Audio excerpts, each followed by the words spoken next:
Pessoal, boa noite. Antes de mais nada, gostaria muito de agradecê-los por estarem aqui. Gostaria muito de fazer um pedido. Deixem o gostei, comentem, deixem sua curtida. Se não gostarem, podem deixar a curtida negativa. Tudo isso vai ajudar demais o canal a levar mais história, mais relatos e mais experiências de encontros com o sobrenatural de diversas pessoas. Também incentiva o narrador aqui a se empenhar ainda mais para vocês.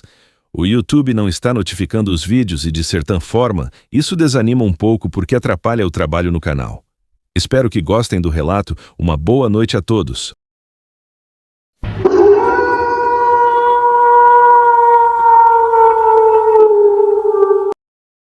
A Fera da Lua Cheia. Meu nome é Everton, não vou dar sobrenome. Quem mora aqui sabe que nomes carregam peso e que certas histórias grudam na família para sempre. Moro com minha esposa no interior do Rio Grande do Sul, na pequena cidade de Boa Esperança do Sul, um lugar escondido, cercado por campos, mato fechado e estradas de terra que parecem nunca acabar. Aqui todo mundo se conhece, mas ninguém conhece tudo. Algumas portas se fecham cedo e algumas janelas nunca se abrem à noite. Desde criança ouço falar sobre o Cão da Lua, uma coisa que aparece sempre em agosto.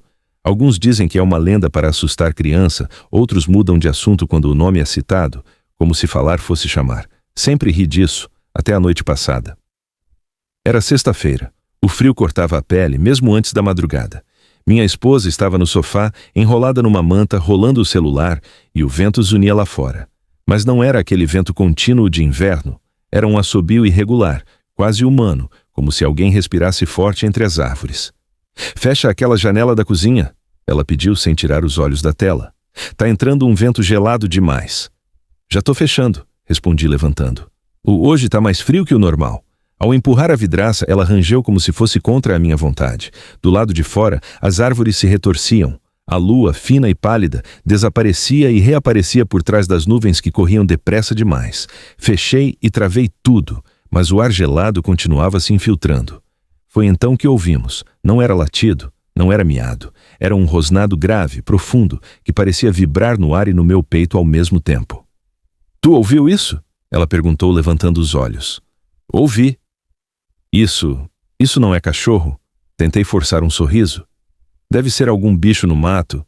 Guaxinim, talvez. Mas lá no fundo, eu sabia que não. Os cães da vizinhança começaram a latir. Primeiro um, depois outro, até todos entrarem numa sinfonia desesperada. Não era latido de defesa, era latido de pânico. E o mais estranho, o pitbull do seu Ademar, o terror da rua, sempre pronto para morder até sombra. Estava calado.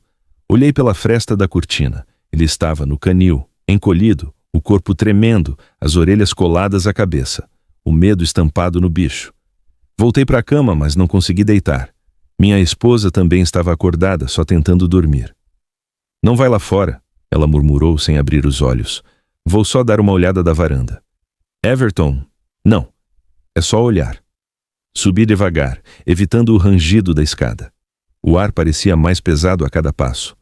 O vento parou por um instante, deixando um silêncio sufocante. E nesse silêncio, ouvi passos, lentos, pesados, como se algo enorme arrastasse as pernas no chão. A sombra apareceu primeiro. No canto do quintal, algo se movia. Por um segundo pensei que fosse um cavalo, mas era mais alto e mais largo. Quando virou a cabeça, vi o brilho amarelado dos olhos. Não refletiam a luz, eles próprios brilhavam, como brasas queimando devagar. A coisa se abaixou, andando como um animal, e então se ergueu. 2 patas, ombros largos, braços compridos terminando em garras que pareciam lâminas. O focinho era de lobo, mas o corpo... Não. Os cães recuaram. Eu também deveria ter recuado assim que percebi que ele me viu, mas não consegui. O bicho me encarava, como quem mede a distância antes de atacar, e então começou a correr. Quando percebi que o monstro vinha na minha direção, meu corpo reagiu antes da minha mente. Virei e desci a escada como se o chão fosse ceder. Ouvi o barulho seco de garras arranhando madeira lá fora, o impacto pesado dos passos cada vez mais próximos. Empurrei a porta da sala e a tranquei, mas não foi só a tranca que me confortou. Nossas portas eram de madeira grossa, reforçadas com barras de ferro.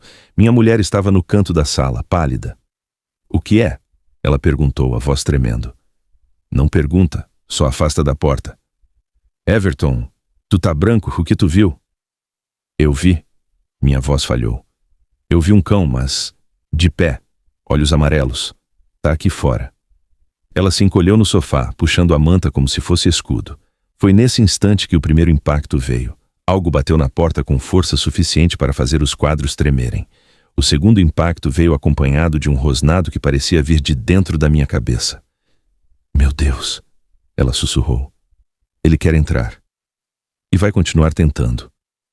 O som das garras arranhando a madeira ecoava pela casa. As janelas chacoalhavam, mas as grades aguentavam. Ele circundava a casa, ora batendo na porta dos fundos, ora investindo contra as janelas. Por volta das 3 da manhã, os latidos cessaram. Um silêncio estranho tomou conta do ar, mas não era alívio. Era pior. Era a calma antes da próxima onda. Do nada, um uivo longo e agudo explodiu no quintal. O som atravessou meus ossos e fez meus dentes doerem. A criatura estava furiosa. Sentíamos que ela sabia que estávamos presos ali dentro e parecia gostar de prolongar o terror. Everton!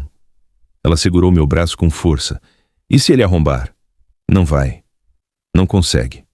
Eu tentava acreditar no que dizia, mas minhas mãos suavam frio. Às 4 da manhã, ouvimos algo mais, passos na varanda, passos lentos, como se ele estivesse ouvindo. A sombra dele atravessou a janela da sala. Mesmo atrás das grades, dava para sentir o peso da presença. Ele parou, rosnou baixo e bateu com a cabeça na grade como um touro testando a cerca. O resto da madrugada foi um inferno. Cada vez que o silêncio caía, um novo impacto ou arranhão surgia em outro canto da casa. O cheiro também mudou. Um odor forte de carne úmida e pelo molhado invadiu o ar. Finalmente, às 6h30, começou a amanhecer. Ainda estava escuro, mas sabíamos que era questão de tempo até o sol sair. E como se obedecesse a mesma coisa, que o dia já iria começar a clarear, ou alguma lei antiga que a impedisse de andar durante o dia, a criatura recuou. O último som que ouvimos foi o galope e os farfalhar das folhas quando ele correu em direção ao mato. Saímos apenas quando o sol estava alto. No quintal, havia marcas profundas de garras na madeira da porta, arranhões nas grades e pegadas enormes, mais parecidas com pés humanos deformados do que patas de animal. Naquele mesmo dia, os vizinhos vieram falar. Everton, a gente ouviu tudo, disse seu Ademar tremendo. Mas ninguém teve coragem de sair. E o pitbull? Perguntei. Ficou quieto a noite inteira. Nunca vi aquilo. Parecia um filhote com medo. O garoto da casa de trás, pálido como cera, contou o que viu. Eu vi ele correndo para o mato. Era o lobisomem. Minha avó sempre falou que ele aparece na lua cheia, o cão da lua. Depois daquela noite, ninguém mais saiu depois das 8 da noite. Portas trancadas, luzes apagadas e um silêncio sepulcral tomou conta da rua. E mesmo hoje, quando a lua cheia chega brilhando no céu, todos esperam o amanhecer com medo de que ele volte. Eu também espero. Mas não quero que ele volte só de pensar na noite de terror e medo que vivi me dá pesadelos. Mas no fundo, sei que é só questão de tempo para ele voltar.